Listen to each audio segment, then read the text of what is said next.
are listening to the Up and Under podcast, starting in 3, 2, 1.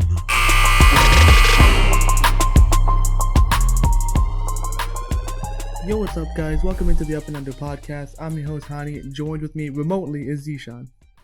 Yo. Alright, man. If you haven't done so already, definitely check out the last episode. The last episode, we completely broke down the blockbuster James Harden trade that sent James Harden over to the Brooklyn Nets. So definitely check it out on all podcasting platforms and on YouTube if you haven't done so already. But on this episode, we're going to continue on with the craziness that has been the 2021 regular season. And we're going to do, and since now that we're deep enough into the season, we feel like it's a good point in time to kind of measure some of the over and underachieving players so far into the season. And then there's a bunch of each, man. Like, yeah, we did the over and underachieving teams. Yeah. What was it? A couple episodes ago? I think 2 episodes ago. Yeah, so definitely check that out. Yeah, for sure. And now we're moving on to the players who are over and underachieving. Yeah, and I think there's a difference between like a team versus individual players, because I think for a team you're looking at it from a whole like holistic perspective, because one or two pieces of a team could be playing very well, but the rest could be completely garbage, or or the opposite could be the case for a team. But in players, this is your individual performance, and this is how you dictate how it separates the men from the boys. So it's this is always it's very subjective. Obviously, overachievers and underachievers are really based on our opinion and what we're seeing and their impact that they're making on their respective teams. But let's jump right in, and let's start off with the overachieving players for this season. And there's actually quite a few of them. I mean, it was kind of hard to kind of narrow things down, but I think the first player that we're going to talk about as an overachieving player is Chris Boucher. Bonjour, shout out Quebec, shout out Canada. You already know. Shout out Toronto. Shout out Toronto. You already know, man. Chris Boucher, I mean, we have to bring him up. I mean, like he's literally been doing this like right in front of our faces, man. He's averaging 14 points per game, 6 rebounds, shooting 45% from 3. And man, he's been the biggest surprise so far of the season for the Toronto Raptors and the league, man. Like, this guy is just on a whole other level, like on his play. And I think the biggest thing with Chris Boucher is, first thing, taking better shots. Like last season, he got opportunities to play. He got opportunities to show himself in Nick Nurse's system. Granted in very few minutes, but he wasn't really comfortable. He wasn't taking the right shots. He was forcing a lot of his offense, and that really hurt his performance. But now this season, we see him. He's very comfortable. He's taking great shots. When he's open, he takes threes. He's not hesitating at all, and he's finishing at the rim more. And that has been such a huge help for the Raptors, who have honestly been getting nothing from their center position for the first part of the season.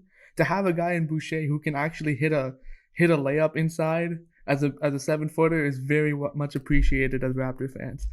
I don't know. Like to your point about Chris Boucher, he's taking a huge step forward in terms of his development. As you were talking about last year, I think he knew he was playing in limited minutes, so he tried to do as much as he could in those limited minutes.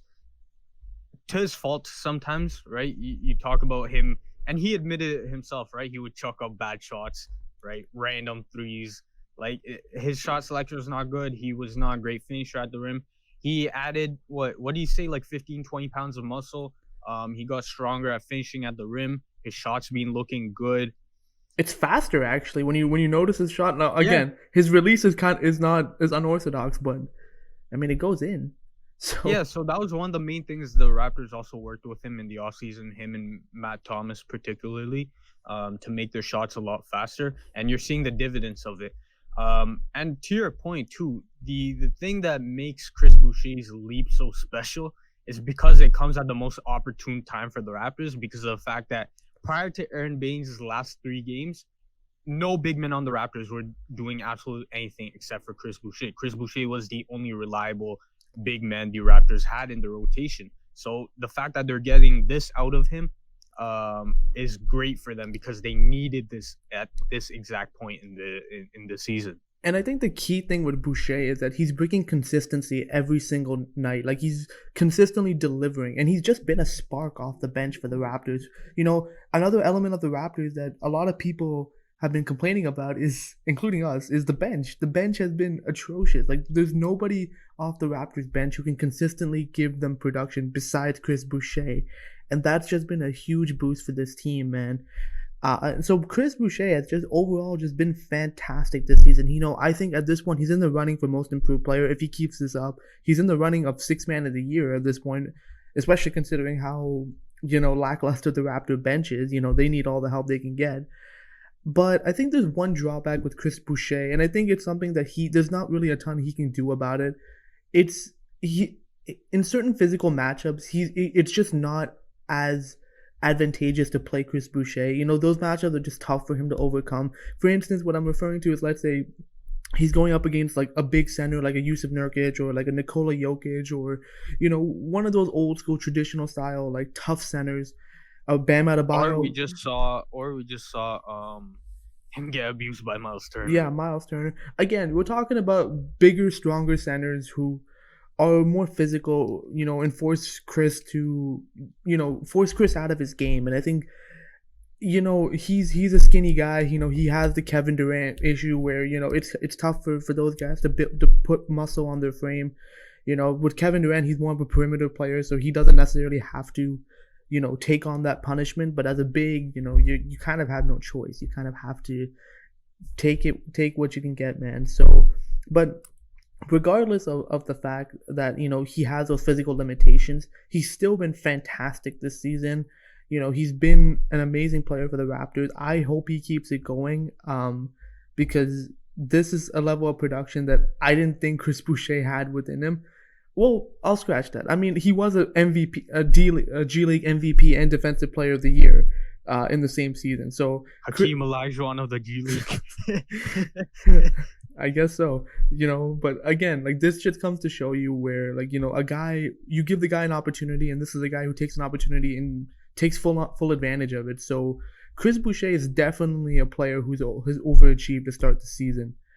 Yeah, I think side note too, this is why when we're predicting our season awards, this is why we said the most improved player award is the hardest award to predict. We didn't even have Chris Boucher in our MIP discussion, right?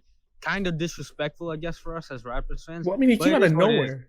It's a pleasant surprise, right? So, like, that's why we said that the MIP award, Most Improved Player award, is the hardest award to predict because you just don't know how guys are going to come into the season, how they're going to play. And Chris Boucher is a prime example of it. Another guy that is a prime example of banking on some of your potential and improving into the new season is Andrew Wiggins. Shout out Canada. Even though he doesn't play for Canada. That's a different discussion. But Andrew Wiggins right now is averaging 18 points, 5 rebounds, 2 assists. That's just Andrew Wiggins. It's not really his role either. But the surprising thing is 41% from 3. Andrew Wiggins, the thing with Andrew Wiggins is that he'll never live up to the hype, right? He'll never live up, unfortunately, to what his hype was. And that is, I think, in large part due to him. But also, we all know, right? Even particularly us as Raptors fans seeing a world-class organization on a daily basis and how they operate, we all know draft picks and young players, much of how they perform is based on the team situation, the organizational structure that they come into. And Andrew Wiggins himself recently admitted too, right? He went into a structure like Minnesota, which has not had much winning at all in the past 2 decades, right? And he was talking about how the little things like scouting reports, they weren't organized with that. He didn't have a defined role. There was questions up and down the roster, constant roster movement, constant front office movement, things like that. That's what high draft picks come into, but they're not good at all for a high draft picks development, right? I will say Andrew Wiggins, a large part, again, due to his own negligence, I guess, that he didn't improve into what he was supposed to. But there also is a factor of the organization, right? He talked about how the transition from Minnesota to Golden State was a huge leap for him in terms of now, those little things like scouting reports, they're organized. Coaches are organized. You have defined structure within the front office, within the coaching staff. He knows exactly what his role is. The coaches are helping him get better. And that is a huge reason as to why he has been playing so much better. And we even said, last season when he got traded to Golden State, this is what we were hoping for, at least in this stage of Andrew Wiggins' career. He's not going to be that next incumbent Kobe Bryant that a lot of people were hoping him to be. He's not going to be that. He's not going to be Maple Jordan? He's not going to be Maple Jordan, exactly. But this is what we wanted to see him, right? This is how we want to see him. Now, obviously, last season was his first season in Golden State. It was an adjustment period. But this season, you're seeing how much just structure has helped him out and helped him hone his skills in terms of a defined role for what Golden State wants out of him. Yeah, I mean, I think with Andrew Wiggins, I think, I've been a very vocal in my support for Wiggins. I've always liked Wiggins as a player. I always liked him coming in. I think he had all the physical tools to be a solid two-way player in the league. But he just never lived up to those expectations, especially on the defensive side of the ball, where he literally didn't show any slew of effort, which annoyed the crap out of me. But I think what you're seeing now with the Warriors is that, he's in a system. He has a defined role. He has other talented players who are going to put him in positions to succeed in Steph Curry and Draymond Green, rather than Karl Anthony Towns, who, again, it's not his game to get other players involved. Karl Anthony Towns is a big who kind of absorbs the defense himself. But that's a whole other issue with Karl Anthony Towns. But I think with Wiggins, especially with the Warriors, you're just noticing he's shooting the ball better. He's taking smarter shots. No more of those stupid fadeaways that he used to take in Minnesota to try to pretend to be Kobe. He's taking smarter shots. And I think in particular, I noticed against the Raptors, his shooting stroke has looked a lot better than what it is, man. Like, he was hitting corner threes just with defenders right, closing out on him confidently. Like, he's not afraid to take those shots anymore. And, those are the most efficient shots for him to take, especially in this Warrior system. But I think the biggest thing that I think you touched upon, Deshaun, was that the defense. The defense has been amazing. He's always had those physical tools to be a great defender. But now he's finally living up to it. And it's really helping the Warriors being a more dynamic team. Because now when you think about it, not only do you have Draymond, you also have, Kelly Oubre, who has his length. You have James Wiseman with his length. You have Wiggins with his length. Then off the bench, you have a guy in, you have Looney and then Eric Pascal as well. So the Warriors have a lot of length and, a lot of ways they can, make their defense a lot more dynamic. And I think Wiggins improving on that side of the ball has just really helped them, cause havoc on the defensive end. So, yeah, I don't know if you got anything more to add, but yeah, Andrew Wiggins. I think one thing, if you look at him right now too, he added on a lot of muscle, and that I think has really helped him as well. Obviously he's been sometimes forced to play, the power forward role on defense. He's being forced to take the opposing team's best wing player. For example, the Clippers game where he took on the task of guarding Kawhi Leonard, and he did a very, very good job on Kawhi Leonard. He did a number on Kawhi Leonard. So, the added muscle. And then to your point, another a name that you brought up, Draymond Green. We've seen how Draymond Green has impacted James Wiseman and also Andrew Wiggins, right? Obviously, being on the same team as a defensive player of the year like Draymond Green, one of the best defenders of his generation, will help out immensely. But also the fact that Draymond Green is a leader for the Warriors, right? He's the Warriors, besides Steph Curry, he's the Warriors' heart and soul, right? He's their vocal leader. He's the guy at the top of the chart in terms of his voice in the locker room. So when you have a guy like that who motivates you and who helps you on your fundamentals, especially coming from a person who's gotten those accolades for what he does defensively, I think you're seeing the improvement from guys like Andrew Wiggins and James Wiseman and what the role of Draymond Green does for them. Yeah, I mean, again, Draymond is the vocal leader. Like, Steph Curry is not a vocal leader. He's more like, I think I saw like a meme or some kind of video online just saying that Steph was just like dancing, kind of goofing off, but Draymond was like And the tagline, this is why Draymond has to yell at everybody, which is true because, again, Steph is more of that easygoing type of guy. Draymond's that guy who's going to be that vocal leader and it's going to put everyone where they need to be, you know. And I think that's what makes him such a great player to have on your team. You know, we see it with Kyle Lowry on the Raptors. Just having that vocal leader is so important to, you know, bring a sense of structure to your team.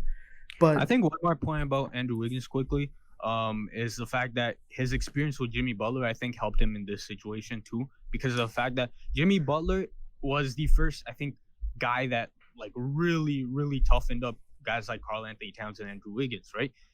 Andrew Wiggins and Karl-Anthony Towns got that veteran experience, right? That dog experience from Jimmy Butler. And now that Andrew Wiggins is playing with Draymond Green, he can adapt to that a lot better. He's a lot more receptive to it. Not to mention he's a lot older now than he was with Jimmy Butler, right? So it's I think you're seeing not just on the court, but his maturity off the court in terms of, especially I think the way one really telling thing is how he does his interviews now and how he speaks, right? And you can tell there's a huge difference in terms of what he says now and the respect that he gives off in his interviews compared to, for example, when he was a bit younger in Minnesota. Yeah, I mean, I guess Jimmy Butler's yelling prepared him for Draymond Green's yelling. But, yeah, I mean, Andrew Wiggins has definitely been an overachieving player this season, and we hope he continues to grow and be the great player that we all knew, you know, thought he could be. Which brings us to the next player who we feel is overachieving. And, man, I really, really hate that this guy wears green and white, man. Really do. But it's Jaylen Brown, man. Honestly speaking, we were debating on whether or not to put Jaylen Brown into this because we were like, you know what, he is more of an established player. But we looked at his numbers this season. We're like, look, man, we got to talk about Jaylen Brown. Jaylen Brown is currently averaging 27 points a game, 6 rebounds, 3 assists, shooting 43% from 3. 43% from three-point land. He's been an absolute monster this season. You know, he's being a two-way beast. Like, he's scoring on the offensive end, but still providing his elite level defense on the other side of the ball. It's been fantastic, especially with Jason Tatum being out due to the COVID protocol. Jaylen Brown has stepped up, and he's been great. He's been great scoring the ball. He's been great, you know, especially with his outside shooting. We saw in the bubble and in the playoffs, us especially saw in the playoffs, how effective Jaylen Brown is as just being not only a tenacious defender, but, man, he can make some tough shots. He can shoot from the three. He's just an overall fantastic player to have on your team, man. And I think, but I think for us, I think a lot of our kind of comments on Jaylen Brown have always been towards the fact that he hasn't been a number one option in Boston. You know, he's always been kind of a number 2 option or a number 3 option at times with the team. But I think with Tatum being out, you're truly seeing that he's definitely capable of being a number 1 guy on a team, man. And you know, it really, really sucks that Boston just keeps finding these guys, man. Like, I don't know who Danny Ainge is paying to scout for his team, man, but, man, like, that's tough, man. When you got Jaylen Brown and you still got Jason Tatum, like... Not to mention, you know, like Marcus Smart and other guys that they have. Grant Williams being playing garbage. Time Lord Robert Williams, that's what I meant. But yeah, Jaylen Brown has been absolutely insane to start the season. Most recently, he had a 33-point game in 19 minutes of action, which is like actually crazy. Side note, Austin Rivers today just had a 25-point half in 11 minutes. What is this season? Course, yeah, he had 25 in 11 minutes. Of course, he ended up dropping a grand total of 0 points in the second half to lead the Knicks to L. You gotta keep consistent. Yeah, gotta keep the Austin Rivers peak model of consistency. Bro, he can't get everyone, you know, everyone's hopes up, man. He has a reputation to keep as a steady veteran point guard who's gonna bounce around the league a bunch of times, but occasionally he'll surprise you. He will. But yeah, Jaylen Brown, I think you really saw this trajectory coming last season where he took that massive step forward. And then especially in the playoffs, we saw that firsthand against our Raptors, right? Where he was locking up Pascal Siakam on one end and on the other hand, dropping threes after three after three. This season, he's really taken on that first option role and he's been the Celtics' best player, I think, the entire season. Even when Jason Tatum was there in the beginning, the scorching hot start that Jaylen Brown just got off to, he was automatically, I think the Celtics number one option. And then obviously, Jason Tatum went out due to the protocols and whatnot. So he's been forced into that number one role, and he's accepted that challenge greatly. And the Celtics are benefiting from another smart move, a great move by Danny Ainge. Yeah, man. Like, I don't know where Danny Ainge is finding these guys, man, but the Celtics have a great scouting department, man. They're doing a fantastic job, man. Jaylen Brown's a fantastic player, man, and he's having a great season to start the year. Yeah. Another guy having a great season to start off the year, and I admit we're gonna take an L on this one, but it's Jerami Grant. He's averaging right now 24.3 points a game, 6.5 rebounds on 44% field goal shooting, and 39% from three, 1 steal, and 1.3 blocks defensively. Again, we'll take an L on this one. We're very critical of his contract in Detroit. Now, again, granted, this wasn't, I don't think, a great move for Detroit. Like, it still doesn't exactly make sense from their point of view. But I will say the contract in terms of him as a player has worked out really well for Detroit. Jerami Grant's always been a good role player, right? He grew from his time in Philadelphia, where he was just an athletic monster and just very raw all around, into where he went to OKC and where he developed a 3-point shot, and then into Denver, where he learned to use his defensive abilities and his 3-point shot to help contribute to winning. And he's always been like a very good role player, but sort of limited, right? He was like kind of like what we saw in Serge Ibaka, right? You give him too many dribbles and it's not going to go great. But he was very good in his role in Denver, which is why we were kind of critical of Detroit giving him such a large contract and expecting him to take like a number one option role.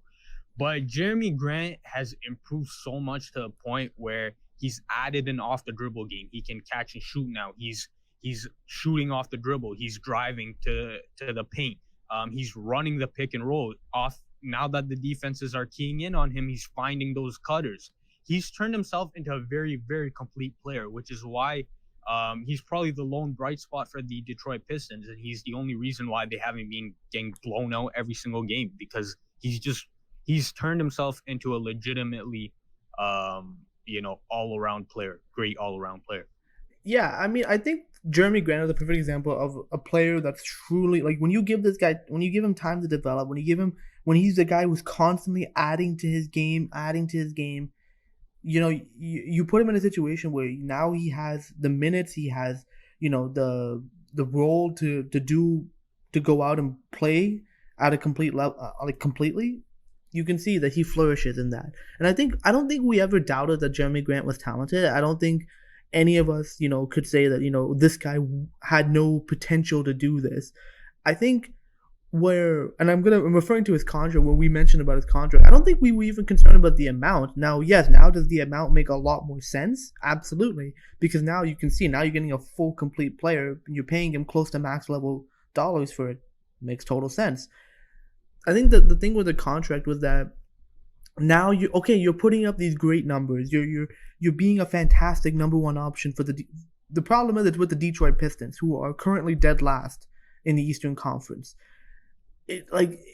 At some point, your numbers need to translate to wins, and otherwise you're going to end up in a situation like Bradley Beal, where you are averaging close to 35 points a game, but your team is 3-10. Like, it doesn't matter. Like, you got to win at some point. And I think Jerami Grant, if he could have done this, giving you this level of production and still been on the Denver Nuggets, bro, the Nuggets would have been an amazing team right now. They'd be a top 2, top 3 in the Western Conference easily.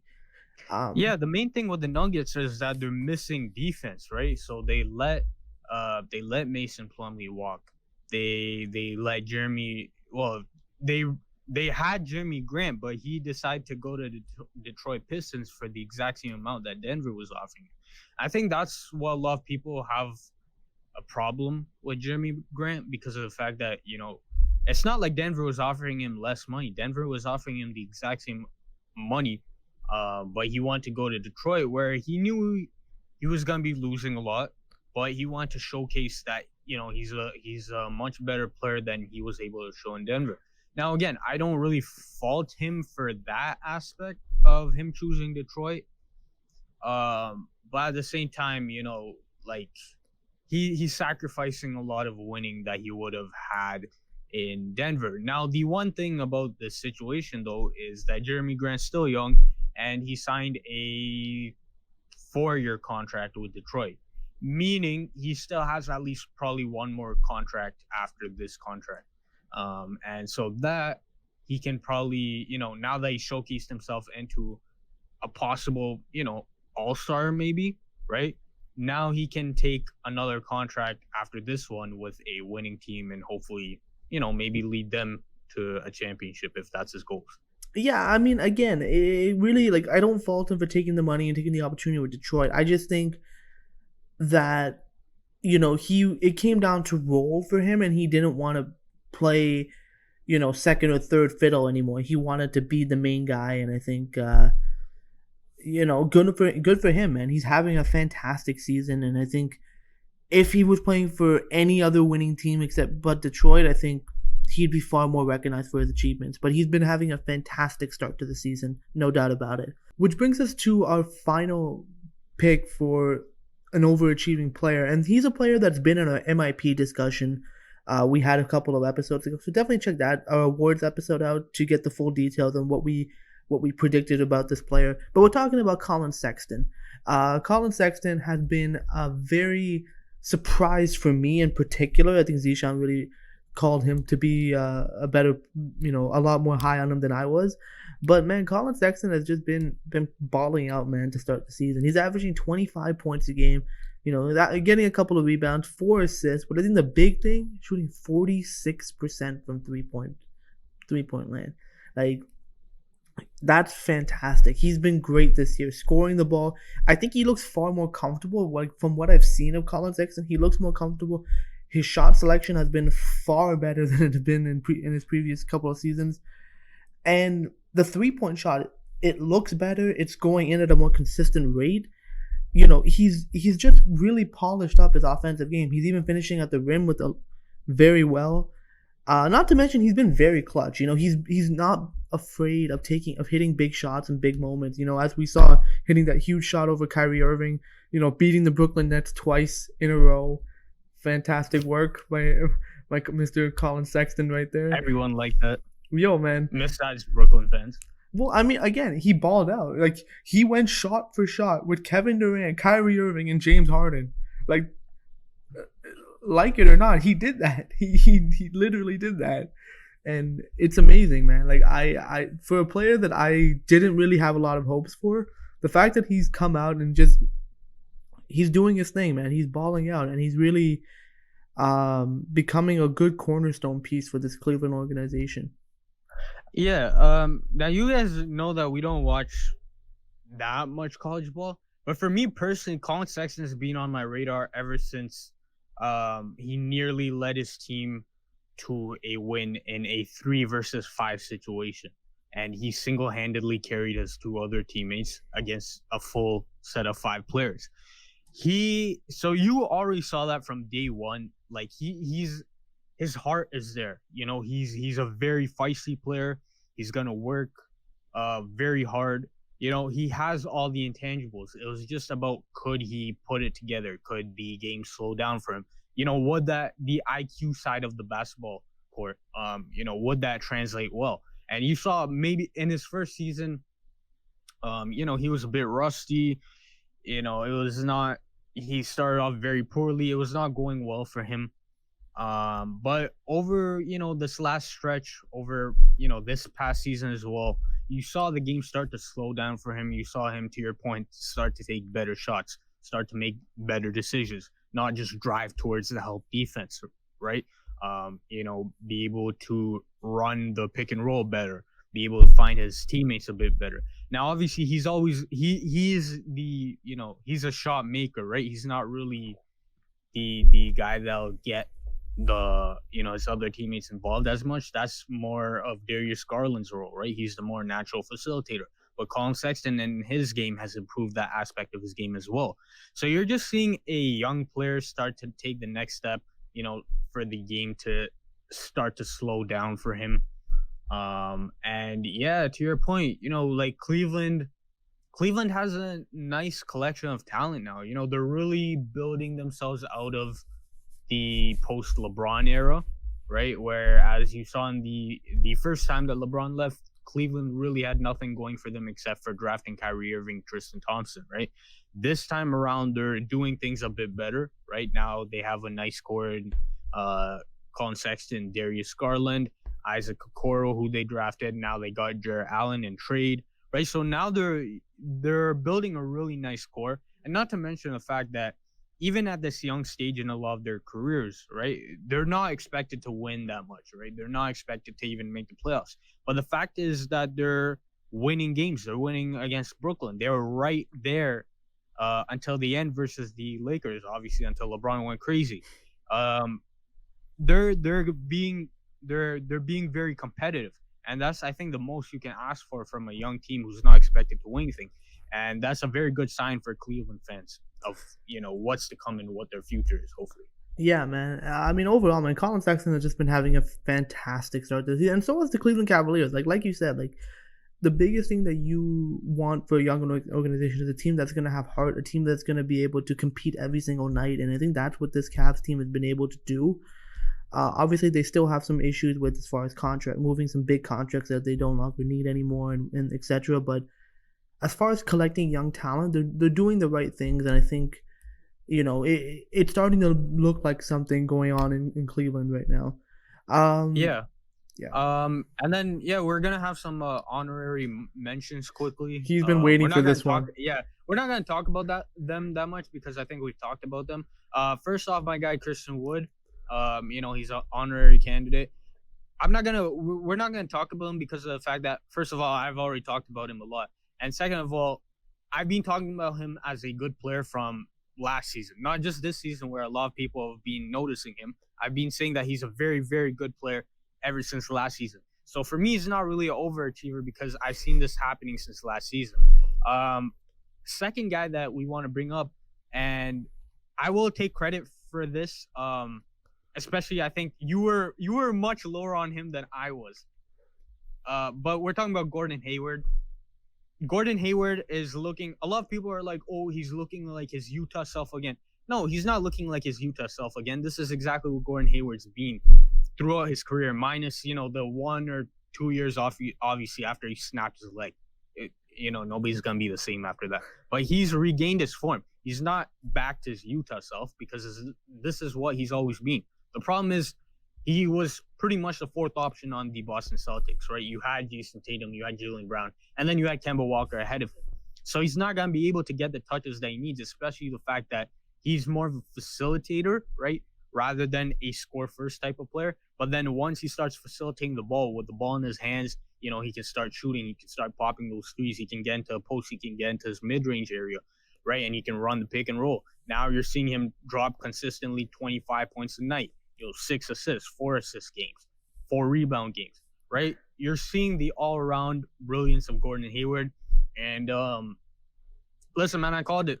Look, man, I'll say this. What I was mad about Gordon Hayward was his contract and how huge it was. Like, his contract was very, very big. Now, is Gordon Hayward a great player? Absolutely. But is he worth that amount of money? No. At least in our opinion, I don't think he is. But I've always been a fan of Gordon Hayward. I've always liked him ever since he was in Utah. I thought he was a fantastic player. I was happy for him when he actually went to the Boston Celtics because I just felt like he wasn't winning in Utah. And he finally was able to go to a winning situation. And then, unfortunately, that injury happened and kind of, really, put his career on hold for a little bit. But yeah, man, like as you said, like with the Celtics, he was a fourth option. He wasn't getting the touches he was, he's accustomed to with when he was with Utah.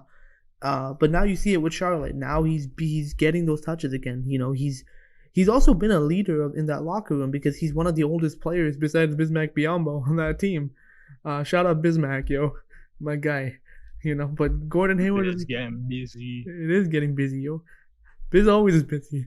But yeah, I mean, Gordon Hayward has just been fantastic this season, man. Like, and I guess I'll give you credit that you call that he'll be better this season. For me, honestly, I just didn't have any expectations of the Charlotte Hornets, so that's why I quite honestly didn't really care as much. No, But to your point, I think about his contract, I will agree with you on the fact that he's not worth his contract from Charlotte's perspective. Now, is he worth a $120 million contract?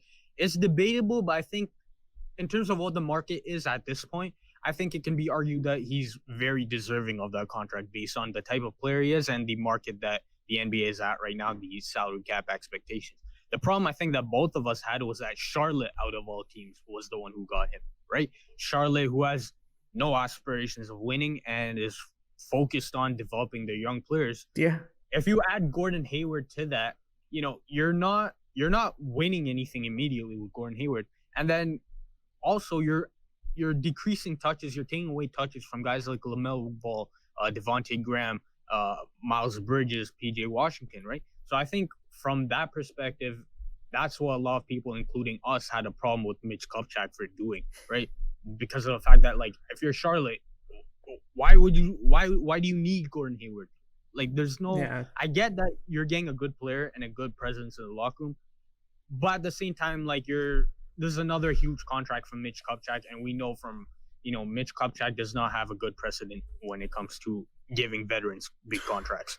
Man, yeah. Shout out Luol Deng, still collecting bank, yo. Shout out Timothy Mozgov. Yeah. Bro, Mitch Kupchak has a really bad history with big contracts. But yeah, man, I think that's what it comes down to. But overall, man, those were our picks for the overachieving players so far to start the season. Let us know what you guys think. Do you agree or disagree with those picks? But now we got to flip things over to the underachievers, the players that we really, really want to shit on right now. And I want to start us off with one of my favorite players to shit on, and that is Ben Simmons. Ben Simmons, man. Ben Simmons. Averaging... You can go off. Yeah, thank you. He's averaging a measly 13 points per game, 7.9 assists per game, 8.4 rebounds, and 1.7 steals. Does those numbers sound familiar to you? Because they should. They're very similar numbers to what he put up last season, and the season before that, and the season before that, and however long he's been in the league for. I think this has been the problem with Ben Simmons. He's still a great defender. I'll give him that. He's a very, very good defender. Now, granted, he's not a point guard, but he plays the point guard position, so he's just bigger than everyone. But that's a completely other conversation. But on the offensive side of the ball, man, this guy has shown zero improvement. Actually, a little bit of regression when you think about it, because he's scoring less, averaging less than what he was been doing last season. But It's the lowest scoring output in his career. Yeah, it's the lowest scoring output in his career. But here's the thing. This guy has never averaged 20 points per game once in his career. And to think that you're like basically the number one, number two option on this team, you have the ball in your hands for a lot of the times, because when you don't have the ball in your hands, you're not very effective. You're not improving at all. And on top of that, you not improving is stunting the growth or stunting the play of Joel Embiid, who quite honestly is playing like an MVP caliber player this season. So the fact of the matter is that this guy who was drafted number 1 overall, he was touted to be like the next LeBron James because he had the type of build that LeBron has shown zero improvement. And it's always been my gripe with Ben Simmons. He's been a very hyped up, talked about player, but this guy hasn't done anything. And then yet the Sixers still gave this guy a 5-year extension and handcuffed themselves for any possibility of moving him in the future. That was my biggest frustration with Ben Simmons, was that you don't know if this guy is going to get better, or he hasn't shown you a willingness to improve, yet you're handing him a contract extension for what? That was another Elton Brand mistake that I was like, what are you doing? But yeah, and then another thing that you got to bring up is the Sixers are still not able to win without Joel Embiid because Ben Simmons is not aggressive at all. And that's another thing with Ben Simmons that also really annoys the hell out of me, is that he's not aggressive. We've seen Ben Simmons, when you piss him off, when he's aggressive, he's a great player. Like, he's a player that is going to be able to dominate because he's a big guy. He's a big guy who can get to the rim at will. He can also facilitate. He can get rebounds, and then he can defend at a high level. So that's a player that you want on your team. But when he can only do that very few times on the schedule, but the rest of the time is giving you 13 points. Like, come on, man. And you're paying this guy $35 million per year? Like, come on, man. Like, when it comes to Ben Simmons, I think the key word that you talked about is frustrating. Yeah. Like, Ben Simmons, to your point, there's no excuse for him to not average 20 points a game. There's absolutely no excuse. At least 19. And, bro, 20. No, I don't want 19. I want 20 points from him, at least. The problem with Ben Simmons is, to your point as well, the aggressiveness is not there. It's like he doesn't want it. He doesn't want it, right? Not even just the shooting, right? Where he doesn't even attempt shots. Like, oh my God, he attempted like 5 threes this year. Oh my God, huge uptick, right? From the 2 threes that he attempted last year, whatever it was, right? I'm not even talking about the shooting.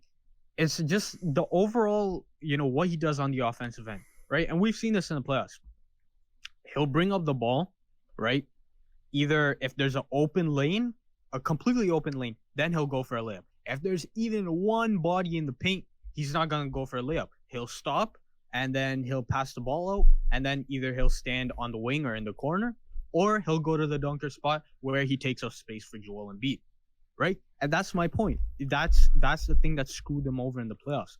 When you can point to Ben Simmons and say, these are the only 3 things you're going to do on the offense. Either when there's a wide open lane, you go for a layup, or you'll hand the ball off, stand in the dunker spot, or stand on outside. And not to mention the fact that he has no threat of a shot. So when he is standing outside the paint, right, his men will sag off of him and help on whoever's driving to the rim. And then when he is in the dunker spot, you're taking away space from Joel Embiid, who is the best low post threat, frankly, in the NBA today. So I think, again, I'll bring up the key word, frustrating. It's because of the fact that there's no excuse as to why this guy should not average 20 points a game. He's a 6'11", 240, huge player. He has all the physical tools, but it's just he doesn't show the desire to improve, or to at least, the willingness to try and improve, right? The one thing going for him is that he's a top 15, top 10 defender. Cool.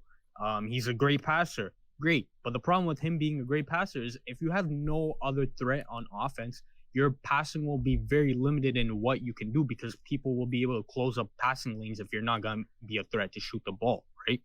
And this is a problem that's hurt them continuously in the playoffs year after year after year. And we've been saying it for, I think, a number of years now. If Ben Simmons cannot improve and cannot help you win, you got to be able to find a way to trade him. Like, there's no point of, repeating this failed experiment year after year after year. Let him go to a team, trade him to a team that can utilize his talents, to the fullest, right? A system like Giannis has in Milwaukee.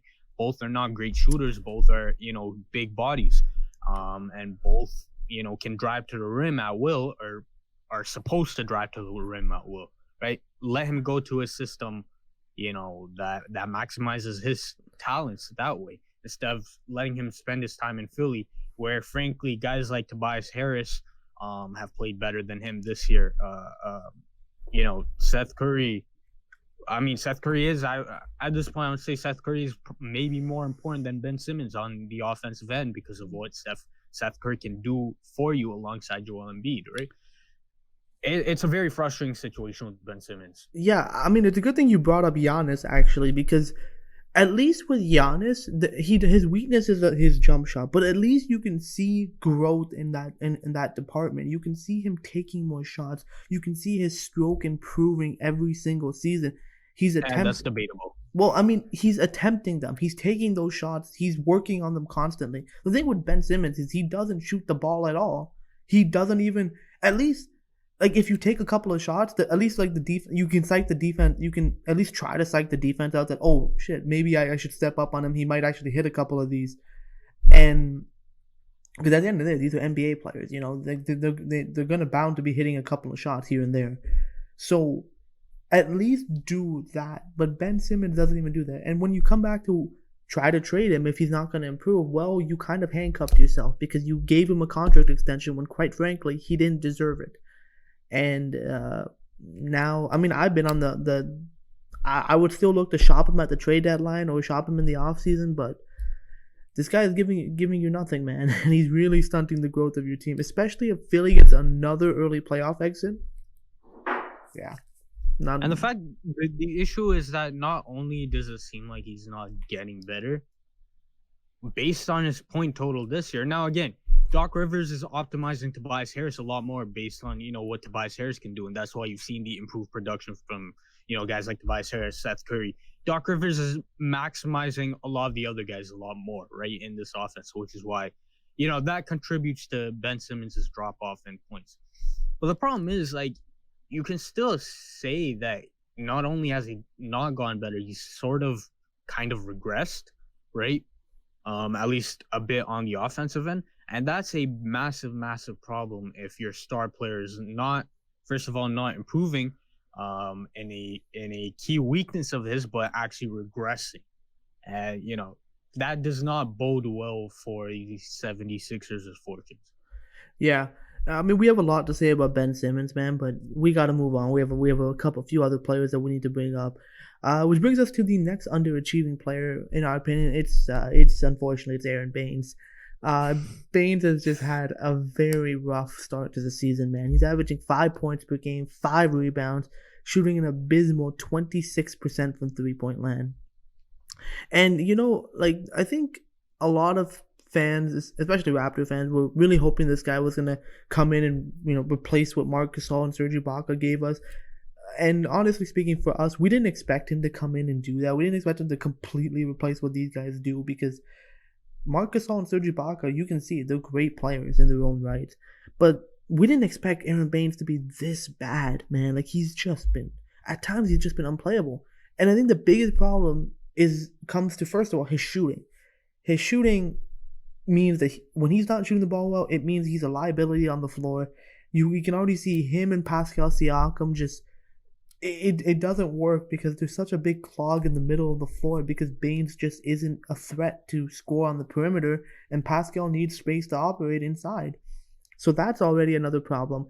Then, not to mention, on the defensive side of the ball, it's been pretty poor. There are moments where Baynes just isn't able to keep up with guards, or he gets caught up in the pick and roll, or he picks up really, really, really bad fouls that some of them, and again, some of it's the officiating that I think he's getting, but some of it's also just he's not in the right positioning, or he gets called for that stupid illegal screen call that he once a game he's always gonna get one of those. But man, remember Jonas Valanciunas' illegal screens once a game? Oh man, do you remember that? This guy used to get a one illegal screen at least. The thing with JV is that JV always set great screens. JV, he doesn't move. Aron Baynes, you can clearly see him moving. JV just got that because the ref just hated JV. Hey bro, it's the Australian, how they play, bro. Yeah, little man. Elbows, little cheap shots. I love that. I respect it, though. I love that. Yeah, don't get me wrong. I really like him doing that, especially for us. But just don't get caught. That's the biggest thing. Don't get caught. But man, there are just so many times with just Aron Baynes that just put himself in a position where he's just unplayable for Nick Nurse. And although in recent times you're seeing him, he's starting to get better. He's starting to play to what I at least expected him to be. He should still be able to do the basic thing, like hit layups, or at least be a solid enough rim protector that you can be playable. That's all we really expect from Aron Baynes at this point. And to be honest with you, so far it hasn't been great for Aron Baynes in Toronto. Yeah. Well, I mean, you touched upon all the points of why he's not being great. I guess I'll talk about why there's maybe a bit of hope. Now, first of all, I think a lot of people are mistaken in the fact that they thought a lot of people undervalued what Serge Ibaka and Marc Gasol were, right? A lot of people thought, Marc Gasol, and I know people like that. They're like, trade Marc Gasol, he's garbage. Serge Ibaka's not great. He can shoot a bit of threes, it is what it is. They're decent players. The fact is that Serge Ibaka and Marc Gasol were one of the best center duos in the league by far, right? So a lot of people thought that Aron Baynes could replicate what they did because of the fact that they undervalued what Serge Ibaka and Marc Gasol were. And that is frankly what got a lot of people into trouble and why a lot of people are pissed because of the fact that Aron Baynes is nowhere near the level of what Serge Ibaka and Marc Gasol were. That's issue number one. Issue number two is obviously, I think, logistically of all the stuff that the Raptors were going through. The Raptors, I think, were one of the teams that were most hurt by this whole, pandemic situation and what's going on with the NBA right now because of the fact that the Raptors were the only team that actually had to move. So they had to move pretty much like they moved the whole country down, right? They're in Florida now, whereas they're in Toronto, right? So you're moving across the United States. And, to be fair, there's a lot of, issues, that happen with that short training camp. Aron Baynes going to a new team, so it can be rough from that aspect. I will, cut him some slack there. And again, you're seeing that he is starting to play a lot better. His past 3 games have been very encouraging. He's starting to hit his shots more. He's starting to find his place within the offense. He's starting to, just develop a chemistry with the other guys. But to your point too, right? Like his shot's still not all the way there. He's still not making enough shots for him to be a consistent rotation piece, at least, just past his first quarter mark and the third quarter mark, right? He's not playing well enough for that. His inside game has never been that great where you can give him the ball in the post and you can expect him to operate. He's not that guy. He's more of a dump off kind of guy. You drive the ball to the paint, you dump the ball off to him, and he'll be able to hopefully finish his shots in the paint. He's never been that guy to, take mid-range jumpers, he's not gonna be what Serge Ibaka is. And then on the defensive end, he's a very strong guy. That's the one strength that he has. But he doesn't have the athleticism that Serge Ibaka has, right? He doesn't have the rim protection that Serge Ibaka has. And then, Marc Gasol did not have the athleticism that Serge Ibaka has, but he had the IQ, right? In terms of cutting off angles, stunting, running back, knowing when to chest, knowing when to, put your hands up, knowing when to swipe down. Aron Baynes is not on the level that Marc Gasol is IQ-wise, right? So, and not to mention the fact that low-key, I think he's faster than Marc Gasol, but in terms of his efficiency, right? Marc Gasol knew how to play his angles. He knew how to use his foot speed or lack thereof. Aron Baynes is not, again, on the level of IQ that Marc Gasol is. So he's not able to even replicate close to what Marc Gasol can be. And, it's unfortunate because of the fact that the Raptors, according to reports, pretty much just lost both players on their own, right? And that's the unfortunate part of it. But, Aron Baynes, we know, is best suited to take on a bench role. And unfortunately, he's kind of being pushed into a starting role. So, that is unfortunate, I think. Yeah, man, I think with Aron Baynes, I think it just comes down to it just wasn't a great fit with Toronto. Now, again, I think he can still be a serviceable player for the Raptors. Like, again, everyone's clamoring, oh, trade Baynes. I still think he has an opportunity to improve himself, which he's doing slowly but surely over his past few games that he's had. But again, man, like, you can't be this bad, especially when your role was pretty attainable, pretty doable for you from the beginning. But we'll see what happens. We hope Baynes improves. He's slowly doing so, but yeah, he's been pretty bad and pretty underachieving so far this season. Which brings us to the final player who we feel is underachieving to start the year, and it's actually going to be Lonzo Ball. Lonzo Ball has not had a good start to the regular season, man. He's averaging 12 points per game, 4.7 assists, 3.8 rebounds, shooting 39% from the field, and shooting 29% from 3-point land. And he's shooting 58% from the free throw line. Like, it also doesn't help that the New Orleans Pelicans have been absolutely garbage as a team this season. They're not playing defense. They're being pretty awkward on the offensive end. But Lonzo, it's just not working, man. He's not a great fit alongside Eric Bledsoe. Plus, Zion Williamson and Steven Adams aren't shooters. So it really doesn't help Lonzo and his playmaking aspect, similar to Ben Simmons, where Lonzo really isn't an aggressive type of player looking for his offense. He's a player that really likes to go in the flow, tries to attack, tries to drive, try to move the ball a little bit and get some plays going that way. So I think for Lonzo, for the personnel that he has around him, it's just not a great fit. And it just seems like all the improvement that we've seen on the offensive end with Lonzo just kind of regressed. He's not. It kind of all went away. The jump shot's looking worse. The field goal percentage has gone down. The free throw percentage has gone down. And it's just not looking good. At least for me personally, I've always felt that Lonzo never really wanted to come to New Orleans to begin with. And I think now more than ever, I think he didn't want to sign in an extension, right? Or he's gonna be a restricted. I think they couldn't come to an agreement. If I remember correctly. Yeah, something like that. But again, I don't think he wants to stay long term in New Orleans. I don't think he wants to be in that situation anymore. Maybe a new situation can help him out, but so far, man, he has not been great.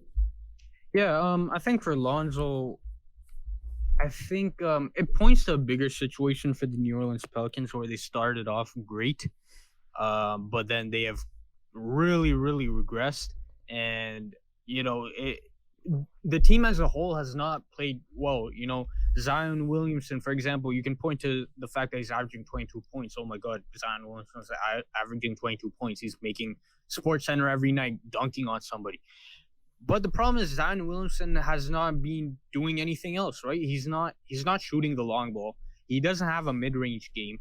And defensively, he's been absolutely atrocious, right? He's been terrible defensively. Steven Adams, another guy that is a nice player on a team that suits him. But on this team, the personnel is just not there. And Steven Adams' effectiveness has been reduced as a result. Then you have Eric Bledsoe and Lonzo Ball in the backcourt, which is a very awkward fit. It's not a good fit at all. The only guy you can point to on the Pelicans saying, that's playing very well is Brandon Ingram, right? And even that Brandon Ingram has tapered off a bit. He's still playing very good, but, he's tapered off a bit as well. So New Orleans, I think this is a whole team-wide issue, but specifically about Lonzo Ball, to your point, I think he needs a new situation, I think. He needs to go to a team that will maximize what he's good at. And then I think he needs time away from all the bright spotlights because of the fact that, first in LA, he had the Hollywood spotlights plus his dad. And then New Orleans, he has the spotlight of being alongside a great young team in Zion Williamson and Brandon Ingram and all of them, So I think he just needs his own situation where he can develop a bit more at his own pace. And then, hopefully we'll see a good version of Lonzo Ball. Yeah, man, I think I agree. He needs a new situation. He's also been in trade rumors actually. As of right now, he's been fielded off there. Pelicans are taking calls regarding trades for Lonzo Ball. So we'll see. Who knows? He might be moved by the trade deadline for all we know. But yeah, those were the players in our opinion that are underachieving to start the season. Let us know what you guys think. Do you agree or disagree? Or what other players do you think is underachieving so far this season? Which finally brings us into the up and under segment for this week. First off, are you up or under on LeBron James? He's giving credit to a Cavs executive who trash talked him during the recent game with the Lakers and the Cavs that led to LeBron having a fourth quarter explosion. LeBron had 47 points that night. Just letting 46. Huge difference. Yeah. I'm up on it, man. Yeah. Yo, you learn, bro. What is this? The 16th season, right? 17th. Is it 18th? Okay, I'm tripping at this point. I don't even know. He's been here too long. He's been doing this long enough, man. You know not to poke guys like him, Michael Jordan, Kobe. You know not to poke those guys, right? And I was even telling Ani, I was actually watching the second half of this game. I saw after he missed that shot, after the third quarter, I saw him turn back and he was like, he nodded his head at, whoever was talking. And I was like, yo, I said it on the spot too. I was like, yo, the Cavs just done goof, bro. You messed up. And LeBron outscored the entire Cavs team in the fourth quarter. and like the shots this guy was taking after his first shot that he made, I was like, yeah, bro, that's it. LeBron's gonna take over, and there's just like, bro, it's a great narrative for him. It's just another great story in his career. But to the Cavs executive that trash talk him, come on, man, like you watched him, bro. You watched him for like 11 years in front of your eyes, man. Like, come on, bro. Like you guys know better, man. Yeah, man. Like at this point in time, like I don't understand why people, doubt LeBron being the best in the world. Like you are aware that this guy is coasting through the regular season, right? He's still averaging 27 and 8-7 because he's just that damn good. But when he wants to, he will put on a show. He will literally go in, take your heart out of your chest, and freaking eat it right in front of you. We know this as Raptors fans. We know this from firsthand experience.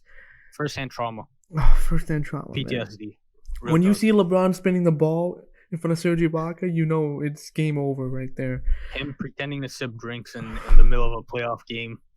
Sad times, bro. So many bad memories. That's trauma, bro. That's pretty dramatic. But yeah, man, it doesn't shock us at all, man. Don't freaking piss off the greatest player of this generation, man. Don't do it. Because as soon as he starts to try, it's game over. Your team's done. Yeah. Side note, we might need to talk about this too later on in the season, but this might be LeBron's best shooting season as well. Just a side note. Which is, again, the fact that he's having his best shooting season right now, oh my God, bro, LeBron's crazy. What is this guy good at? But yeah, bro. Next up, are you up or under on the NBA possibly discussing an All-Star game in Atlanta, in March, not February? Yeah, I'm under on this, man. So you have all these protocols. You're already like postponing and missing games. Players are in and out of the lineup, but you want to do an All-Star game? Like, come on, man. Don't do something stupid. Like, you don't need it, especially when, again, we talked about this when the league announced they weren't doing an All-Star game this year. Good, because the All-Star game is meant for the fans. And if you don't have fans in attendance, then what's the point of an All-Star game? Like, it really doesn't make a ton of sense why you'd put an All-Star game on for fans with no fans in attendance, especially when, again, now you have all these players coming from different cities interacting. It's like it's literally a COVID hell situation right there, man. So I'm heavily under on this. Okay, it'd be nice to know who are the All-Stars this season. Like, I think they should still announce All-Stars, but you don't need to have a game this season, man. Especially how weird things have been. Better be safe. Yeah, exactly, bro. Now they're definitely gonna still have All-Stars. That's confirmed, obviously, and obviously the players would not let no All-Stars being announced happen because of the fact that, number one, legacy points. Number two, they're not gonna get their contract bonuses screwed out of their contract. So they're definitely they're definitely gonna want the All-Star nominations. But exactly, like, to your point, right? There's no real point of doing an All-Star game. You have no fans there. You have all these players coming in, and you're postponing all these games already. You're having already so many logistical issues, and then you want to add in the All-Star game on top of that. There's no sense in doing that, besides the fact that you're gonna get some extra TV revenue. And like, there's no point of doing that because of the fact that whatever extra TV revenue you get, you're probably going to have to give up a good chunk of that in return when you have to postpone games later on because of, directly the All-Star game that you want to host. So again, there's no point of that, I don't think. Yeah, no point. Moving on, are you up or under on the Houston Rockets actually being the ones to trade for Kevin Porter Jr.? So now they reportedly traded a future second-round pick to the Cleveland Cavaliers for Kevin Porter Jr. I'm up on it for Houston Rockets because of the fact that it's a very low risk, high reward move. They essentially gave up nothing. A second round pick. A second round pick is not really worth that much in for a first round player. You gave a second round pick for a first round player. Again, projected top 10 pick at one point before all his various off court issues happened. And maybe now in a more defined organization, in a new organization, alongside some veterans who have, had their own off-court issues in the past. You know, now maybe he can find some semblance of structure within his playing career, and if he can get on the court for the Houston Rockets and can contribute as another guy in the locker room, that's a great pickup for the Houston Rockets, because they now have a young player who can hopefully turn into maybe a 20-point scorer for them in the future. Yeah, I mean, again, like, they gave up literally nothing, which just shows how desperately Cleveland wanted to get rid of this guy. Like, they literally were like, Houston, I was like, hey, we'll give you a second round pick. Like, take him away. Like, that's where Kevin Porter Jr.'s career is at. But hopefully, again, he has a bounce back in Houston. Again, Houston's building up a young collection of talent and drafts capital, so we'll see what happens, man. But I think what Houston is building is pretty good, actually. We'll see what happens. Yeah, next up, are you up or under on the referees ejecting Draymond Green for yelling at his own teammate and James Wiseman? Now, reportedly, Steve Kerr asked them to rescind the technical during the game, and the referees were like, "No, we're not rescinding it." And afterwards, the NBA had to rescind the technical.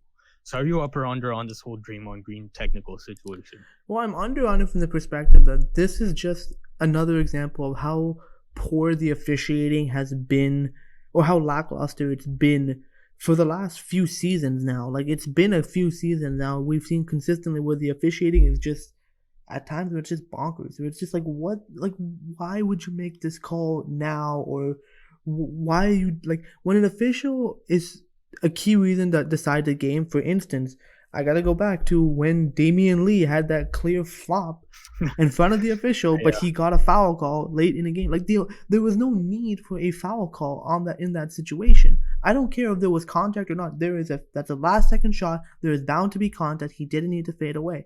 Why did you make the call? Why did you be the deciding factor of that game? If he made that shot, amazing, he wins the game. But that'll be on the player and the team.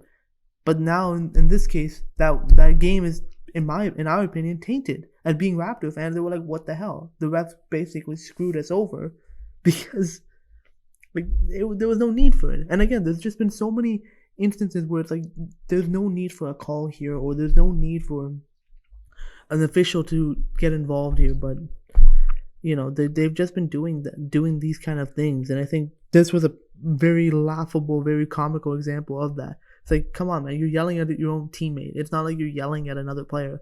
Why give the guy a technical? And the bigger problem I think that a lot of people have with the refereeing now is the fact that, okay, fine, mistakes are going to happen. Sure, these new referees, we know what happened after 2017 when a lot of the older refs left and a lot of new refs came to the NBA, right? Newer refs, younger refs are going to have issues. There's gonna be mistakes. Okay, fine, human error, we can accept that. The problem is when these refs are on power trips, right, and like they showcase an amount of arrogance that's not needed from a person that's not even supposed to be involved in the game, when the referees make themselves part of the game, which they say the sign of a good referee is if you don't even notice them, right? Exactly. So, like, if the referees are making themselves part of the game, that's a big problem, right? The referees are going on power trips. So we've seen a lot of other petty stuff that the referees have done nowadays, right? Ejecting players for like laughing at them or something. There's a lot of issues that's going on with the refereeing.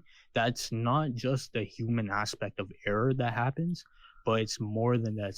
It's personality issues that I think a lot of the NBA fans have.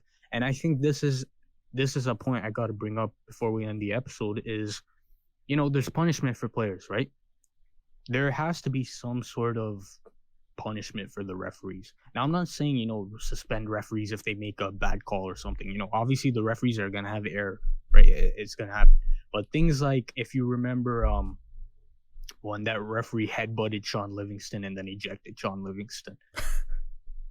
I mean, the ref did get suspended for that, so kudos to the NBA for that. But things like where you're seeing now, like the referee ejects Draymond Green, especially the fact that the referees at halftime reportedly told Steve Kerr, yeah, we're sorry, we messed that one up. And then Steve Kerr and Draymond Green were were like, "Can you resend the technicals?" And the refs were like, "No, we're not gonna resend it. We're gonna stand by."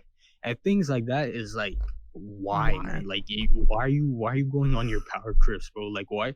There's no need to be. And I get it. Again, the refs have a tough job, but like, there's a level of professionalism and not being arrogant in your job, which I think a lot of the referees at this point have showcased, right? But that's, again, we've had this discussion numerous times, but I swear it just keeps getting worse and worse. Yeah, I mean, again, the officiating is a completely separate topic that we're gonna have. We needed like a whole episode to talk about this type of thing, man. But we don't really have the time for that in this episode. But with that concludes this week's episode. We hope you guys enjoyed it. Definitely subscribe to the show on all the various podcasting platforms. You can find us on Apple Podcasts, Google Podcasts, Spotify, Stitcher Radio, basically wherever you can find a podcast, you can find us, including YouTube. We're the Up and Under Podcast. Also check us out on social media, Twitter and Instagram at _N_podcast, Facebook.com/Up and Under Podcast for all the latest updates whenever we post a new episode or a reaction to news as they occur. Also, check out our website, upandunderpodcast.com. It's our central hub for the show. It's also a place where we write blog posts with every single episode. So if you don't have time to listen to the full thing, you can read about it as well. So definitely check that out if you haven't done so. And yeah, man, the season is getting crazier. We had a bit of a longer episode this time around, but a lot to talk about. Season's just getting crazier from here, man. So with that concludes this week's episode. We'll see you guys on the next one. Take it easy. Easy.